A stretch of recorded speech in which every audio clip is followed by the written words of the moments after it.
The achievement gap is an issue that American schools continue to struggle with today. Although it will take years of hard work to close the gap, there are strategies that we as educators can implement in order to help close the gap and provide equal education for every student. You may be asking, what is the achievement gap?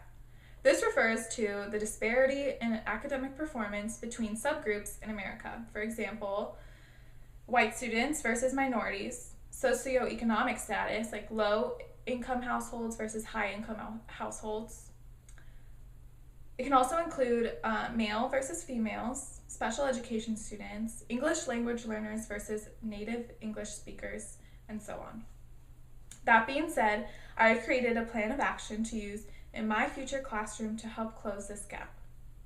Tracking is when students are placed in classes based on their academic performance. This means that low-performing students are put in classes together while high-performing students are all put in classes with each other.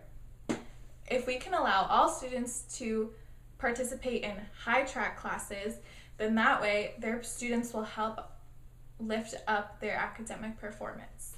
One way to do this is by using academic groups or student learning groups. The way this works is by putting the lower achieving students in groups with the higher achieving students, and that way they can learn from each other. This also reduces behavior problems, and so that teachers will have more instructional time with the class. Number 2 is having smaller class sizes. Although this depends on the district or the school, if possible, smaller class sizes definitely helps because it allows more individualized time with each student. If it is not possible to have smaller class sizes, once again, it is useful to use small groups or student learning groups.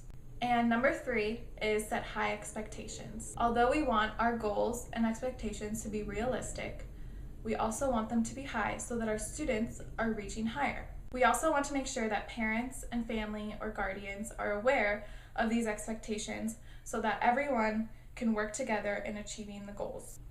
It is also important to monitor progress, preferably monthly, to track what students need more help and assess how we can help them better. By following these steps, I believe that I can help close the achievement gap in my future classroom, and if other teachers use these strategies as well, I believe that we can get closer to diminishing this achievement gap.